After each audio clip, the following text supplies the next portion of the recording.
Sarah. So, the last time that we were together, we kind of talked about how rough your semester had been going so far. We touched on how it's been really difficult for you to get your Hope Scholarship back, and how it's been really hard dealing with the loss of your friend who was shot and killed. And then we talked a little bit about you and your dad's relationship. So, can you tell me a little bit about what's gone on since we last saw each other? Yeah, sure. So since the last time that we talked, I actually got a letter from the Tennessee Achieves Corporation that deals with the Hope Scholarship, and they sent me a letter in the mail basically denying my appeal officially. So it's like officially over. I don't have to deal with it anymore. Like, it's done, but they did deny it, which means I won't get that scholarship money. So I ended up taking out another loan to cover the cost of next semester. So I got that taken care of. But I was pretty disappointed when I got that letter because it's officially over now. And I kind of felt like, after everything I had been through trying to get it back, like with, I don't know, like pulling all my hospital records from 5 years ago and like, I don't know, just like writing them all these detailed accounts of like what had happened, and especially like given the circumstances, with me trying to kill myself and being hospitalized, like I thought that was definitely a good enough reason to take a leave of absence from school, but apparently they didn't think so. Yeah, so I hear you saying that, you put so much work into trying to get the scholarship back, and to get the denial of the appeal is kind of just makes you maybe feel like it was a little bit of a waste. Yeah, it seems like, I don't know, I guess I wouldn't call it a waste because it was really important at the time for me to try, but I guess now that it's over, I feel like I was kind of discriminated against. I feel like, for anybody that has a mental illness, like, having, like, bipolar disorder is not something that you just get over with in a day.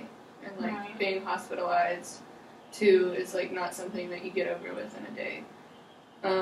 So, I thought it was, like, a valid reason for taking a leave of absence from school, and, like, for them to say that it's not kind of invalidates me and validates my disorder, and it's kind of, like, discrimination against people with mental disorders. So I actually, like, looked into contacting, like, the Human Rights Commission of Tennessee and, like, the Civil Rights Commission and the Justice Department to see if they could do anything for me, because, like, I really felt like I'd been wronged by them, and unfortunately, like, none of those offices would investigate a complaint because it didn't have to do with race or religion. So pretty much, like, if you're somebody that has a mental disorder and you feel like someone's discriminating against you because of that disorder, like, there's not a lot that anybody's going to do for you. So I guess I just feel kind of, like, stuck in it. Yeah, like you feel like they didn't treat you right because you had a mental health disorder versus, like, the actual, like, physical sickness. Yeah, exactly. And, like, I think I said that last time, like, I feel like if I had had something like hyperthyroidism or, like, some other physical disorder, like, it would have been looked at a lot differently if I were hospitalized for that, as opposed to being hospitalized for self-harm, which is really stigmatized. So, I don't know, but I'm kind of glad that, they finally answered it, and they finally did give me an answer, because I had waited so long to hear something back, and I was kind of over working with them. So, and like I said, I've got next semester figured out, so I guess I'm just glad to be done with it. But yeah, when you were talking about it, I noticed you kind of had a little bit of a sense of relief, just so that now you know that you can move on. And it sounds like you have been in contacting the Human Rights Services, and because you feel so strongly about it. So basically, I can tell that you, although this is a very sad situation, disappointing situation, at least, now you feel like you can move on. Yeah.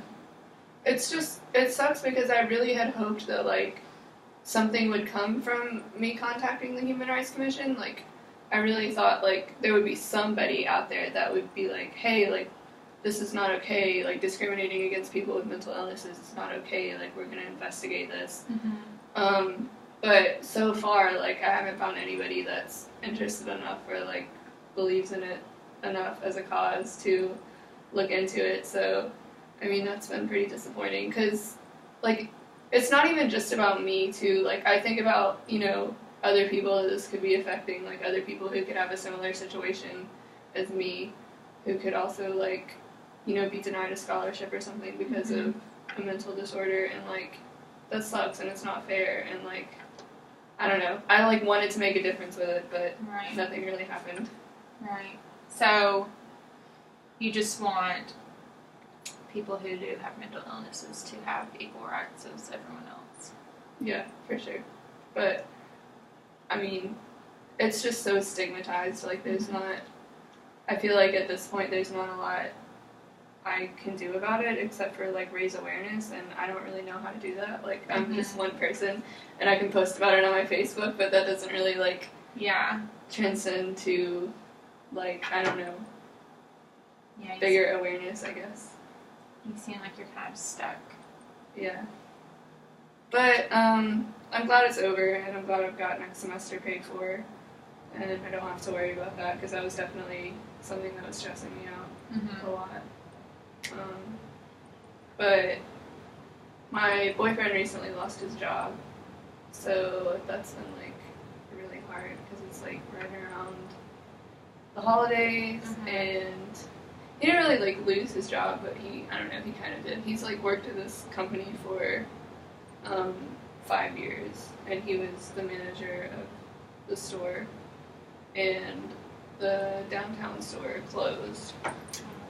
So he was managing that store, but then they closed down because they were losing too much money. So they told him he could go back to a different store and continue working for them, but, like, during the process of them closing down, they've, like, fired all these people that, like, really didn't deserve to be fired. They just, like, didn't have a place for them to work anymore, and needed to get rid of them. So it's been, like, really hard for him because he's lost, like, a lot of friends, and I don't know, it's just, like, he's, like, kind of looking for another job, but it's been really hard for him to find anything where he's going to make, like, the same amount of money, and it's just, like, really stressful. Yeah. It sounds like you're kind of really starting to worry about him. Yeah, I do, because I feel like he's put 5 years into this company, and they've kind of just, like, I don't know, kind of given him a hard time and not really, like, helped him move up in the company. Like, there was a district management position that he wanted, and he, like, went to his boss and told him, like, hey, as soon as this job becomes available, I want it. Give me that job. Like, I've been here the longest. Like, and so it became available, and Archer, his boss, was like, I'm just gonna give this job to this other girl who's only been here for 2 years, or she might even have been there less than that, but, so yeah, Mason, my boyfriend, was pretty upset about that. He didn't get that job, so.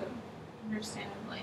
And so you just kind of feel like the company didn't really treat him fairly, especially since he had been there so much longer than the other girl. Yeah, and I don't know, it was just the fact that he, like, specifically went to his boss and told him, like, he had, like, enough courage to, like, go to him and tell him that he wanted this promotion, and then he, like, just went right behind his back and, like, gave it to this other girl, and put him back at the store that he used to work at that he doesn't want to be working at now. And it's been weird because, like, Mason is usually like this really positive, like upbeat person, and lately he's been like really depressed and like will just like come home from work and like go straight to bed and like just is in a bad mood all the time. And I think, you know, a lot of that's because he's having to do the same job that he doesn't want to do anymore, and that he's like lost so many friends over the past couple weeks because of, you know, Archer firing people that didn't deserve to be fired. So so you can tell a change in his personality. Yeah. And I wish he could find another job, but it's just, I don't know. It was like, and really like the way that Archer fired people was just kind of terrible. Like, he didn't even give them a 2 weeks notice. He was literally like, okay, your last day is going to be in 2 days. Like, there you go. The store's closing. Like, sorry. Wow. And it was just like kind of shitty the way he did it. But I think like Mason doesn't really like stand behind everything that he's done and all the decisions that he's made. So it's like really conflicting for him to like have to go to work every day and like still work for this company that he just kind of lost respect for. Right, so you kind of just feel like he's just there to pay the bills, not because he actually wants to be there. Yeah, and I mean, he never liked managing a store, so I don't know how long it's been like that, like for him. I don't know how long it's been him just going to work to pay the bills, or how long, you know, he has been like hating his job, but now it's become like more and more obvious that he hates his job and doesn't want to be there and like wants to find something else. But it just sucks. It's like right around Christmas time too, and I don't know. I wish he could find something else, but he's had a really hard time doing that. Well, it seems like it's really affected you too. Yeah, I mean, whatever Mason decides to do as far as his job is concerned is going to like always directly affect me because we live together and like he pays the rent and he pays like the KUB, and the only thing I pay in the house is the internet bill. So if he like loses his job or something terrible happens, like I would freak out because I wouldn't know what to do. Yeah, so you kind of rely on stability, or we thought was the stability of his job. Yeah, and like I couldn't, if he did like lose his job tomorrow, I could not like take up his part of the bills. Like I just don't work enough. Like I could not. I don't make that much money, so it's like really stressful. Yeah, I mean that sounds like that would be a pretty scary situation. Just to think that that could change and Yeah. you wouldn't really have much control over it. Yeah, and like I don't know, he's been there for 5 years, so I'm not like super worried about him getting laid off. But like he was talking about wanting this district management position, and the last guy that they had doing that, Archer just laid him off in like a week's notice and decided that they didn't even need a district manager anymore. Wow. So I was worried that like if he got that job that they would just lay him off like right after they gave him the promotion, like turn around a few weeks later and decide they don't need one anymore. Well, it just seems like where it's become very like disheartening for him. Yeah. Yeah, it sucks. And he just like doesn't have passion in it, and it's sad for me to watch him like have to go through that, and I don't like ever know what to say or like how to help because I like love my job. Yeah. So I don't know. But I love my job, but I only work like 20 hours a week, and I don't make nearly as much money as he does. Right. So it's kind of like he could be doing something that he loved, but then he couldn't afford to pay the bills. So, and I feel like kind of guilty sometimes that I've put that pressure on him. Like, I don't know, because he has always been the one to do that and kind of be the breadwinner, I guess. And Yeah. I don't know. Like, I would be if I could be, but he's always kind of taken this approach of like since we've been together, like that the priority in our relationship was like me going to school Mm-hmm. and he would take care of everything else Mm-hmm. if I could just focus on that. Right. So Well, it seems like he is very supportive. I mean, for him to let you, to have that mindset that you need to go to school and he can take care of everything else. yeah. I mean, he's super supportive in that respect, but I mean, I just hate like him having to sacrifice his dreams for the sake of my dreams, so that I can do what I want to do, while he like sits in a barbecue restaurant like hating every day of his life. Yeah. And I think that we talked about this last time, how you have this support, but you don't want to feel like a burden. And I can kind of see that coming up again. Yeah, I definitely tend to want to be a more independent person, and I feel like I depend on Mason a lot for a lot of things. Like, there's no way that I could like live outside my parents' house, you know, if it weren't for Mason. Like, Yeah. So, you know, it's kind of like a lot of my independence is like directly linked to him and depending on him. So it's really not independence, and that bothers me sometimes. Like, I don't know. I tell myself like one day the roles will be reversed, because he's like not in school and doesn't really have any aspirations of going to school. So I kind of like try to tell myself like maybe eventually one day like it'll be different and I'll be the one like making more money than he is and taking care of more things. I don't know. I hope for that, Yeah. just for his sake, so that he can have an opportunity to like do whatever he wants to do, Yeah. even if it's like somewhere where he's not making as much money or not working as much. Yeah, because I can imagine it would be hard for you knowing that he is supporting you so much and he's stuck in this job that you don't really think that he enjoys. Yeah. But he's like shown how supportive he is just by like continuing to go there every day and like not just throwing up his hands and being like, okay, I'm done. Like, he's still going to work, and like even though he doesn't want to be there doing that particular job. But I think like he said a lot of people offered him jobs whenever they were closing the store, and he had a couple of people talking to him about there's a place downtown, Cafe 4, that might be opening like a commissary. So, and they're gonna start doing like catering and stuff, and so they're gonna need like a catering manager. So somebody was talking to him about that job. So like he has options. I just hope that, you know, something works out for him, somewhere where he'll be happier, you know. Well, it sounds like he really cares about you and your future. Yeah. Which is something that really has stuck out to me. Yeah, he definitely does. He's always made me going to school a priority. And, like, I have a lot of, like, hate for myself, and, like, I don't always have the most respect for myself.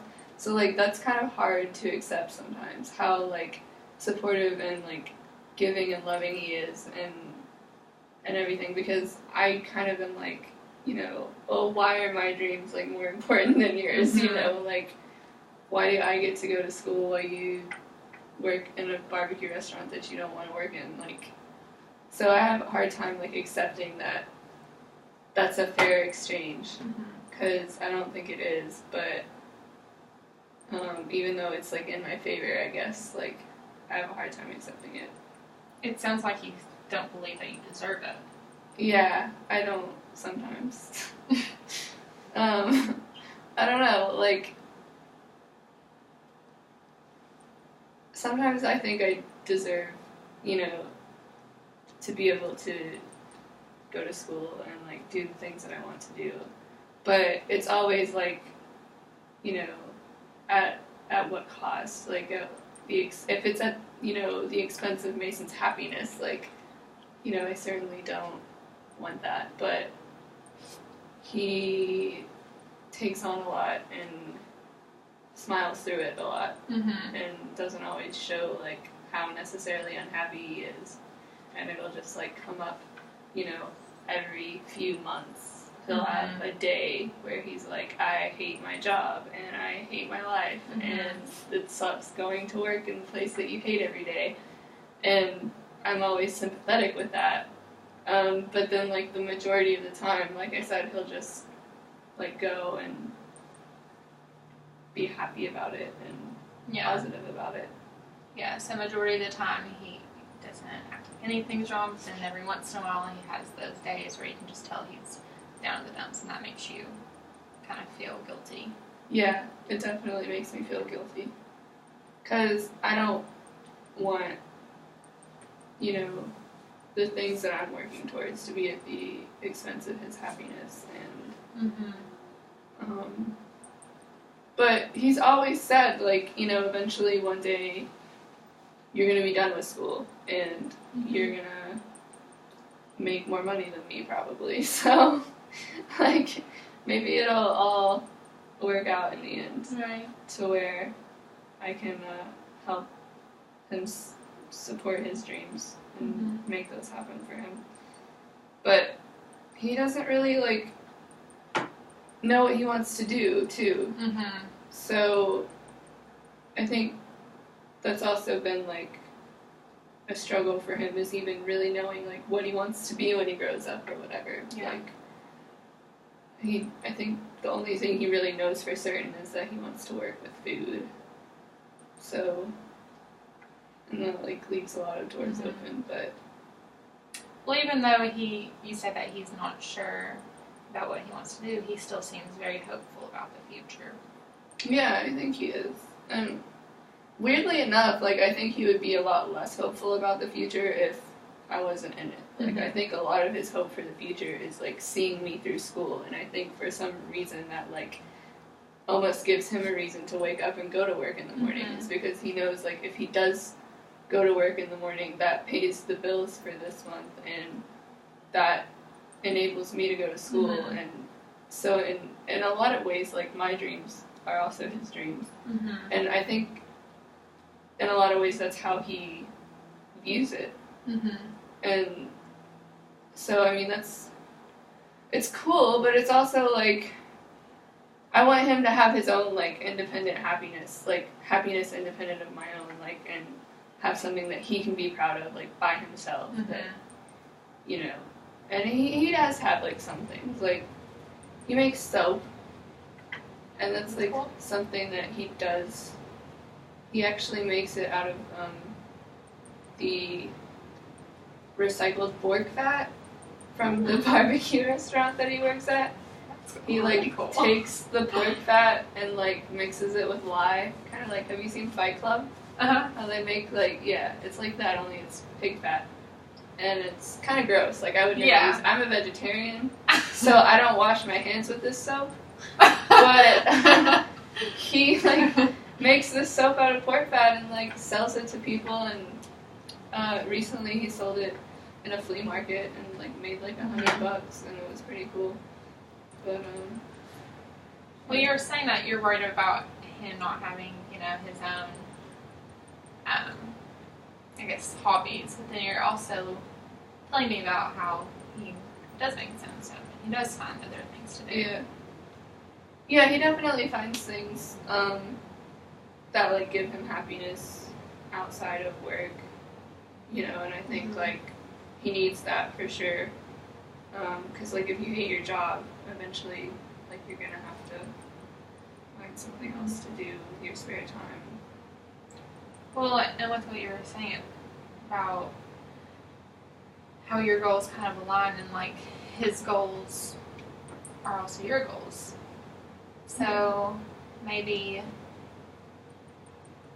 seeing you succeed and go to school brings some happiness too. Yeah.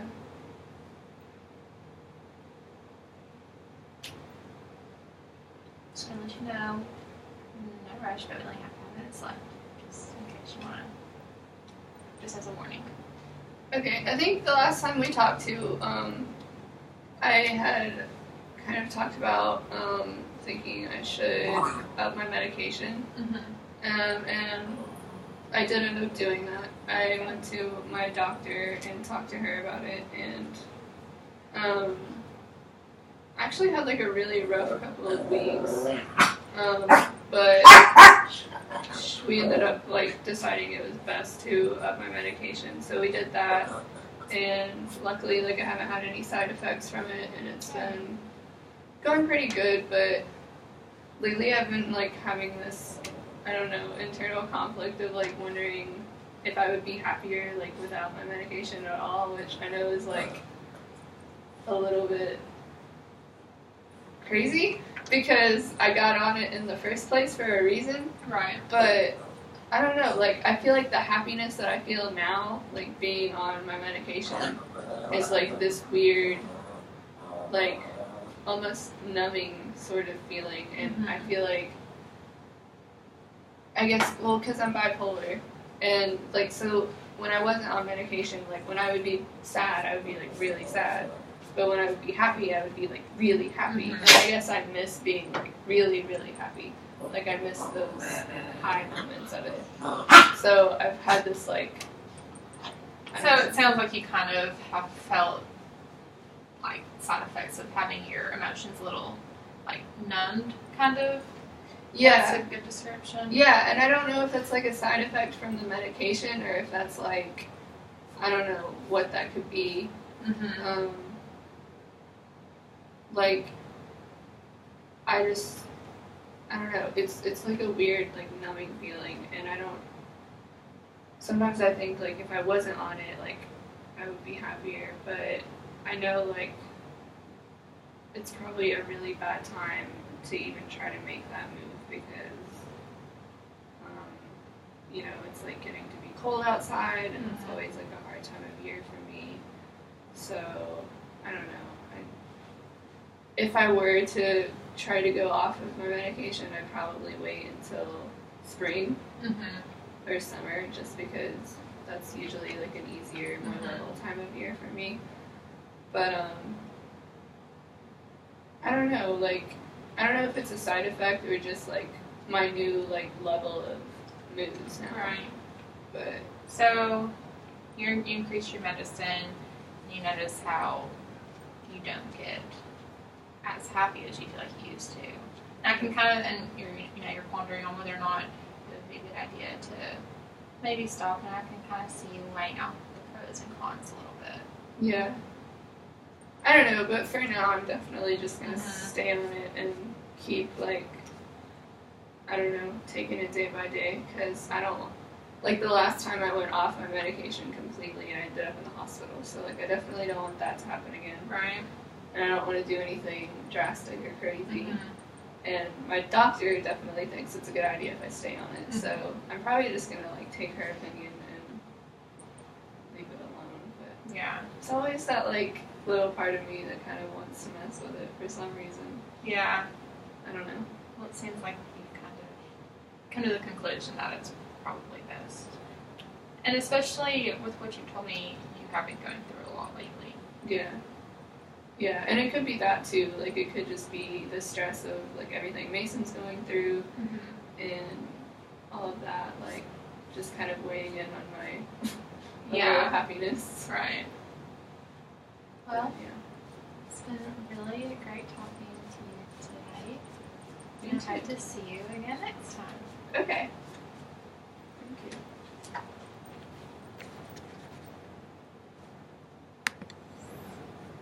Oh, it's H. H.